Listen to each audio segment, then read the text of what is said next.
आप देख रहे हैं आपका अपना यूट्यूब चैनल जीके क्लासेज 1972। और इस वीडियो में मैं आपके लिए लेकर आया हूं assistant professor vacancy in central university of Himachal Pradesh. अगर आप चैनल पर नए हैं तो चैनल को सब्सक्राइब जरूर कीजिएगा। चलिए वीडियो की शुरुआत करते हैं। ये आप देखिए, हिमाचल प्रदेश केंद्रीय विश्वविद्यालय central university of Himachal Pradesh के द्वारा ये एम्प्लॉयमेंट नोटिस जारी किया गया है appointment to various teaching post के लिए। ठीक है, the link for online application shall be opened 17 January 2024, यानी 17 जनवरी 2024 से इस विज्ञापन के लिए ऑनलाइन जो फॉर्म है वो प्रारंभ हो चुके हैं। ठीक है, इसके बाद देखिए, online applications are invited from the eligible Indian citizens for the following teaching positions to be filled upon regular basis. तो ये परमानेंट पोस्ट हैं। योग्य भारतीय नागरिकों से इस यूनिवर्सिटी के द्वारा ऑनलाइन आवेदन फॉर्म आमंत्रित किए गए हैं। ये आप देख सकते हैं। ये एकेडमिक पे मैट्रिक्स लेवल है, इसमें ये प्रोफेसर का पे लेवल है, ये एसोसिएट प्रोफेसर का पे लेवल है और ये असिस्टेंट प्रोफेसर का पे लेवल है। ठीक है, और ये रेगुलर वैकेंसी है, परमानेंट वैकेंसी है। आप देख सकते हैं कौन कौन से डिपार्टमेंट के अंदर या सब्जेक्ट के अंदर किस किस विषय के लिए कितनी कितनी पोस्ट है। तो जैसे एनिमल साइंस, इस डिपार्टमेंट के अंदर या सब्जेक्ट के अंदर प्रोफेसर की एक पोस्ट है। ठीक है, और एसोसिएट प्रोफेसर की एक पोस्ट है, असिस्टेंट प्रोफेसर की इसमें पोस्ट नहीं है। तो आप इसमें अलग अलग देख सकते हैं किस किस डिपार्टमेंट के अंदर और प्रोफेसर, एसोसिएट प्रोफेसर और असिस्टेंट प्रोफेसर की कितनी कितनी पोस्ट हैं, ये आप देख सकते हैं। तो इस प्रकार से टोटल जो पोस्ट हैं वो 11 पोस्ट हैं प्रोफेसर की, 12 पोस्ट हैं एसोसिएट प्रोफेसर की और 2 पोस्ट हैं असिस्टेंट प्रोफेसर की।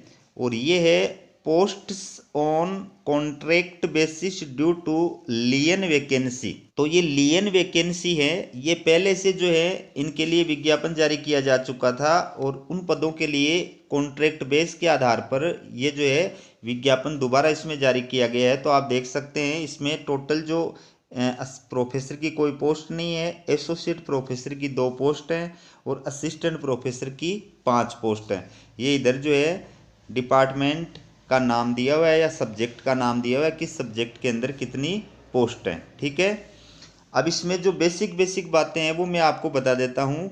योग्यता यूजीसी रेगुलेशन 2018 के तहत बताई गई है, बाकी आप इसको पढ़ सकते हैं। तो इसमें ऑनलाइन आवेदन की जो लास्ट डेट है वो है 7 फरवरी 2024, बाकी इसको बढ़ा करके 11 फरवरी 2024 कर दिया गया है। ठीक है, अब इसके अंदर बात करें एप्लीकेशन फॉर्म फीस कितनी है, तो आप देख सकते हैं एप्लीकेशन प्रोसेसिंग फीस 500 रुपये तो है यूआर और ईडब्ल्यूएस कैटेगरी के जो अभ्यर्थी हैं उनकी फॉर्म फीस है 500 रुपये। ओबीसी कैटेगरी के जो अभ्यर्थी हैं उनकी फॉर्म फीस है 400 रुपये। इसके अलावा एससी, एसटी, पीडब्ल्यूडी और महिला जो अभ्यर्थी हैं उनको एप्लीकेशन फीस जो है इसके अंदर छूट प्रदान की गई है। ठीक है, तो ये एप्लीकेशन फीस है। ये जनरल इंस्ट्रक्शन है जिनको आप पढ़ सकते हैं। बाकी बेसिक जो बातें हैं इसके अंदर मैं आपको बता देता हूँ। बेसिक बात क्या क्या है कि आपको जो है जन्म तिथि के लिए जो 10वीं की मार्कशीट है या 10वीं का जो बोर्ड सर्टिफिकेट है उसी को ऑनलाइन अपलोड करना कंपलसरी है। उसी से जो है आपकी डेट ऑफ बर्थ जो है वो मिलान की जाएगी। ठीक है, और ऐसे अभ्यर्थी जो SC, ST, OBC, EWS, PWD category से बिलोंग करते हैं उनको क्या करना है, निर्धारित जो प्रोफॉर्मा है कास्ट सर्टिफिकेट का गवर्नमेंट ऑफ इंडिया का उसको अपलोड करना है, तो ही उनको जो है आरक्षित कैटेगरी का फ़ायदा प्रदान किया जा सकता है। ठीक है, और इसके साथ साथ मैं आपको ये भी बता दूं कि ऐसे अभ्यर्थी जो SC, ST, OBC, PWD, EWS, ठीक है, आरक्षित कैटेगरी के अंदर आते हैं तो उनको रिजर्वेशन और आयु सीमा में छूट का जो लाभ है वो भी प्रदान किया जाएगा। इसके साथ साथ ऐसे अभ्यर्थियों को मैक्सिमम जो मार्क्स हैं मास्टर डिग्री के अंदर उसमें 5% छूट का लाभ भी जो है यूनिवर्सिटी के द्वारा प्रदान किया गया है। इसके साथ साथ ऐसे अभ्यर्थी जिनकी पीएचडी डिग्री जो है वो 19 सितंबर 1991 से पहले की है उनको भी 5% मैक्सिमम मार्क्स के अंदर जो है वो प्रदान किए जाएंगे। ठीक है, बाकी ये निर्देश जो आप इसके अंदर पढ़ सकते हैं। आपको जो आवेदन किस प्रकार से करना है, तो आपको आवेदन इसके अंदर ऑनलाइन करना है और जो भी आपके आवश्यक डॉक्यूमेंट्स हैं वो सारे आपको यहाँ पर अपलोड करने हैं। ठीक है, इसके पश्चात इसकी जो हार्ड कॉपी है, एप्लीकेशन फॉर्म की हार्ड कॉपी, वो आपको डाउनलोड करनी है। हार्ड कॉपी के साथ में आपके जितने भी डॉक्यूमेंट्स हैं, सारे डॉक्यूमेंट्स जो हैं वो अटैच करके और आपको यूनिवर्सिटी भेजना है। चाहे तो आप स्पीड पोस्ट के जरिए भेज सकते हैं और चाहे आप रजिस्टर्ड पोस्ट के जरिए भेज सकते हैं। ठीक है, बाकी ओरिजिनल जो डॉक्यूमेंट्स आपके वो आपके इंटरव्यू के टाइम पर आपको लेकर के यूनिवर्सिटी में उपस्थित होना है। ठीक है, तो ये बाकी निर्देश जो वो पढ़ लीजिए आप। मैं सिर्फ बेसिक जो बातें हैं आपको बता रहा हूँ। ठीक है, ये आप देख सकते हैं भारत का राजपत्र द गजट ऑफ इंडिया, इसके अंदर जो है ये यूजीसी रूल्स 2018 जो है ये इसका प्रकाशन किया गया है। तो यूजीसी रूल्स 2018 के अकॉर्डिंग क्या योग्यताएं बताई गई हैं वो मैं आपको इसके अंदर बताता हूं। यूजीसी रूल्स 2018 के अकॉर्डिंग जो योग्यताएं बताई गई हैं, सबसे पहले सहायक आचार्य यानी असिस्टेंट प्रोफेसर के लिए क्या योग्यता बताई गई है, तो इसमें 2 प्रकार की योग्यता बताई गई है, क अथवा ख। सबसे पहले देखिए क, इसमें पहली क्या बताई है कि किसी भी मान्यता प्राप्त विश्वविद्यालय से आपके पास में जिस विषय में आप अप्लाई कर रहे हैं उस विषय में या उससे संबंधित विषय के अंदर 55% अंकों के साथ में मास्टर डिग्री होनी चाहिए, पीजी की डिग्री होनी चाहिए। ठीक है, इसके साथ साथ में आपके पास में क्या योग्यता होनी चाहिए, विश्वविद्यालय अनुदान आयोग अथवा CSIR द्वारा आयोजित राष्ट्रीय पात्रता परीक्षा यानी नेट क्वालिफाइड होने चाहिए। ठीक है, अगर आप नेट क्वालिफाइड नहीं है तो स्टेट जो पात्रता परीक्षा होती है सेट या स्लेट, वो आप क्वालिफाइड होने चाहिए, तो आप असिस्टेंट प्रोफेसर के लिए अप्लाई कर सकते हैं। ऐसे अभ्यर्थी जिनकी PhD या MPhil की जो उपाधि है वो यूजीसी रूल्स 2009 या 2016 के अकॉर्डिंग है, या फिर समय समय पर जो यूजीसी के द्वारा संशोधन किए गए हैं उनके अकॉर्डिंग अगर उसने PhD MPhil की उपाधि प्राप्त की है तो उसको नेट सेट या स्लेट से छूट प्रदान की जाएगी, यानी वो PhD या MPhil बेस के आधार पर भी अप्लाई कर सकते हैं। ठीक है, तो इसके अंदर या तो आपकी PhD की उपाधि यूजीसी रूल्स 2009 के अकॉर्डिंग होनी चाहिए या 2016 के अकॉर्डिंग होनी चाहिए, या ऐसे अभ्यर्थी जिनकी PhD का रजिस्ट्रेशन 11 जुलाई 2009 से पहले का है। ठीक है, या आपकी PhD की उपाधि 11 जुलाई 2009 से पहले की है या PhD का रजिस्ट्रेशन 11 जुलाई 2009 से पहले का है, डिग्री भले ही आपको बाद में मिली हो तो भी आप PhD बेस पर अप्लाई कर सकते हैं। लेकिन इसके लिए आपके पास में एक प्रमाण पत्र जो है वो संबंधित विश्वविद्यालय के डीन, संकाय अध्यक्ष या कुल सचिव, रजिस्ट्रार के द्वारा जारी किया हुआ एक प्रमाण पत्र जो है वो होना चाहिए, और ये 5 बिंदु जो है उसके अंदर प्रमाणित किए गए हुए होने चाहिए। तो ये 5 बिंदुओं को प्रमाणित करने वाला एक प्रमाण पत्र आपको प्रस्तुत करना पड़ेगा, फिर आप जो है PhD बेस पर भी अप्लाई कर सकते हैं। ठीक है, इसके साथ साथ इसमें एक महत्वपूर्ण जो बात है वो ये कही गई है कि जिन विषयों के अंदर यूजीसी के द्वारा या CSIR के द्वारा राष्ट्रीय पात्रता परीक्षा नेट आयोजित नहीं की जाती है या स्टेट पात्रता परीक्षा सेट या स्लेट आयोजित नहीं की जाती है, ऐसे विषयों के लिए अगर आप अप्लाई कर रहे हैं तो आपको नेट या सेट से छूट प्रदान की जाएगी। ठीक है, अब देखिए अथवा के अंदर जो दूसरी योग्यता बताई है ख, वो क्या है, इसमें यह कहा गया है कि अगर वर्ल्ड के टॉप 500 जो यूनिवर्सिटीज़ हैं उसमें से किसी यूनिवर्सिटी से आपने PhD की उपाधि प्राप्त की है तो भी आप PhD बेस पर जो है अप्लाई कर सकते हैं। ठीक है, तो ये है असिस्टेंट प्रोफेसर की योग्यता। इसके बाद में बात करें सह आचार्य यानी एसोसिएट प्रोफेसर के लिए क्या योग्यता बताई है, तो इसमें एसोसिएट प्रोफेसर के लिए जो योग्यता बताई है वो ये है कि संबंधित विषय या संबद्ध विषय या संगत विद्याओं में PhD की उपाधि के साथ में बेहतरीन शैक्षणिक रिकॉर्ड।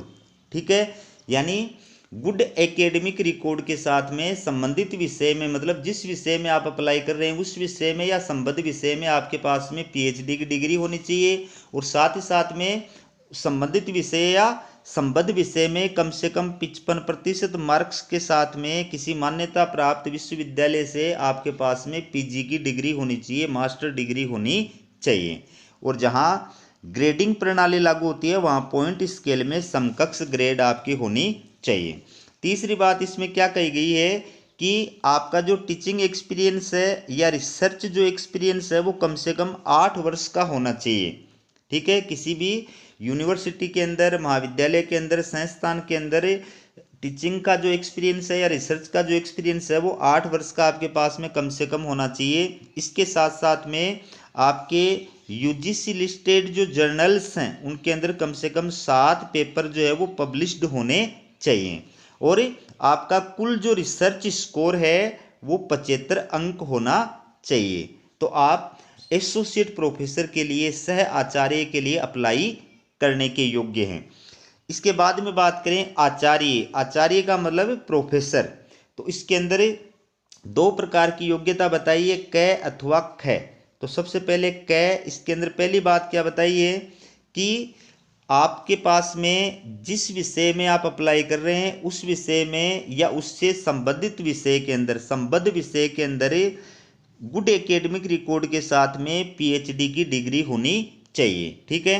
दूसरी बात, इसमें यूजीसी लिस्टेड जो जर्नल्स हैं उनमें कम से कम 10 जो है आपके रिसर्च पेपर पब्लिश्ड होने चाहिए, और आपका कुल जो रिसर्च स्कोर है वो है 120 अंक होना चाहिए। ठीक है। इसके साथ साथ में आपका किसी भी विश्वविद्यालय में, महाविद्यालय में या संस्थान में सहायक आचार्य या सह आचार्य या आचार्य के पद पर कार्य करने का कम से कम 10 वर्ष का शैक्षणिक अनुभव होना चाहिए या रिसर्च एक्सपीरियंस होना चाहिए, तो आप प्रोफेसर के लिए अप्लाई कर सकते हैं। इसके बाद अथवा में देखिए ख, ये प्रोफेसर ऑफ प्रैक्टिस के लिए जो योग्यता बताई है वो योग्यता इसके अंदर लागू होती है। इसमें आप देख सकते हैं कि आपके पास में पीएचडी की जो उपाधि है वो होनी चाहिए, और उसके साथ साथ में आपके पास में कम से कम 10 वर्ष का जो है उत्कृष्ट पेशेवर अनुभव होना चाहिए। आपकी जिस विषय में अप्लाई कर रहे हैं उस विषय के अंदर कोई महत्वपूर्ण जो है उपलब्धि होनी चाहिए, योगदान होना चाहिए, तो आप प्रोफेसर के लिए अप्लाई कर सकते हैं। अब आप देखिए यूजीसी रूल्स 2018 के अकॉर्डिंग अभ्यर्थियों को जो शॉर्ट लिस्टेड किया जाएगा वो ये जो तालिका है यूजीसी रूल्स 2018 तालिका 3 के, इसके अकॉर्डिंग किया जाएगा। विश्वविद्यालयों में सहायक आचार्यों के पद हेतु साक्षात्कार के लिए अभ्यर्थियों के चयन संबंधी मापदंड। तो ये जो तालिका है इस तालिका के अकॉर्डिंग यानी एपीआई स्कोर के आधार पर अभ्यर्थियों को शॉर्ट लिस्टेड किया जाएगा, और फिर उन शॉर्ट लिस्टेड किए गए अभ्यर्थियों को यूनिवर्सिटी के द्वारा इंटरव्यू के लिए कॉल किया जाएगा और इंटरव्यू बेस पर अभ्यर्थियों का चयन किया जाएगा। तो इस तालिका में आप देख सकते हैं ये विश्वविद्यालयों में सहायक आचार्य के पद पर नियुक्ति के लिए शॉर्ट लिस्टेड करने के लिए तालिका दी गई है। तो इसमें देखिए स्नातक के अंदर अगर आपके 80% या उससे अधिक मार्क्स आए हुए हैं तो आपको 15 नंबर इसके अंदर दिए जाएंगे। 60% से लेकर के 80% से कम मार्क्स आए हुए हैं तो 13 नंबर दिए जाएंगे। 55% से अधिक और 60% से कम मार्क्स आए हुए हैं तो 10 नंबर दिए जाएंगे। 45% से अधिक और 55% से कम मार्क्स आए हुए हैं तो 5 नंबर आपको दिए जाएंगे। स्नातकोत्तर यानी पीजी के अंदर अगर आपके 80% या उससे अधिक मार्क्स आए हुए हैं तो 25 नंबर दिए जाएंगे। 60% से लेकर के और 80% से कम अगर मार्क्स आए हुए हैं तो 23 नंबर दिए जाएंगे, और 55% से लेकर के 60% से कम मार्क्स आए हैं तो 20 नंबर दिए जाएंगे। इसमें SC ST OBC non creamy और विकलांग कैटेगरी के अभ्यर्थियों को छूट भी दी गई है, वो भी आप इसमें देख सकते हैं। इसके बाद देखिए एमफिल, अगर आप एमफिल क्वालिफाइड हैं तो 60% या इससे अधिक अगर आपके हैं तो 7 नंबर दिए जाएंगे, और 55% से लेकर के 60% से कम है तो 5 मार्क्स आपको प्रदान किए जाएंगे। अगर आप PhD क्वालिफाइड हैं तो आपको 30 नंबर दिए जाएंगे। नेट सेट JRF क्वालिफाइड है तो 7 नंबर प्रदान किए जाएंगे। सिर्फ नेट क्वालिफाइड हैं तो 5 नंबर प्रदान किए जाएंगे। सेट या स्लेट क्वालिफाइड हैं तो 3 नंबर प्रदान किए जाएंगे। शोध प्रकाशन के आपको अधिकतम 10 मार्क्स प्रदान किए जाएंगे। यानी इसमें क्या है, आपने अगर यूजीसी लिस्टेड जर्नल के अंदर आपने अपना रिसर्च पेपर पब्लिश्ड करा रखा है तो एक रिसर्च पेपर पब्लिश्ड कराने के आपको 2 मार्क्स प्रदान किए जाएंगे। इस प्रकार से आपको अधिकतम 10 मार्क्स प्रदान किए जाएंगे, यानी 5 जो है आप रिसर्च पेपर इसमें संलग्न कर सकते हैं। इसके बाद में अनुभव के टीचिंग एक्सपीरियंस के जो आपको अधिकतम 10 मार्क्स प्रदान किए जाएंगे, यानी 1 वर्ष के लिए आपको 2 मार्क्स प्रदान किए जाएंगे। इसका मतलब आप अधिकतम 5 साल का टीचिंग एक्सपीरियंस जो है वो लगा सकते हैं। इसके बाद में बात करें पुरस्कारों की, तो राष्ट्रीय और अंतर्राष्ट्रीय स्तर का अगर आपको कोई पुरस्कार मिला हुआ है तो उसके आपको अधिकतम 3 मार्क्स प्रदान किए जाएंगे। राज्य स्तर का कोई पुरस्कार मिला हुआ है तो अधिकतम 2 मार्क्स आपको प्रदान किए जाएंगे। ठीक है, लेकिन इसके अंदर ये भी आपको ध्यान में रखना है कि अगर आपने एमफिल और पीएचडी दोनों कर रखी है तो भी आपको 30 नंबर से ज़्यादा प्रदान नहीं किए जाएंगे। जेआरएफ, नेट, सेट अगर तीनों कर रखी है या दोनों कर रखी है तो भी आपको 7 नंबर से ज़्यादा प्रदान नहीं किए जाएंगे। और किसी भी प्रकार के अवार्ड यानी पुरस्कार चाहे राष्ट्रीय हो, अंतर्राष्ट्रीय हो या राज्य स्तर का हो तो भी 3 नंबर से ज़्यादा प्रदान नहीं किए जाएंगे। इस प्रकार से आपका जो एपीआई स्कोर तैयार किया जाएगा वो 100 मार्क्स के आधार पर तैयार किया जाएगा, जिसमें शैक्षणिक प्राप्तांक 80 होंगे, शोध प्रकाशन के 10 होंगे, शिक्षण अनुभव के 10 होंगे।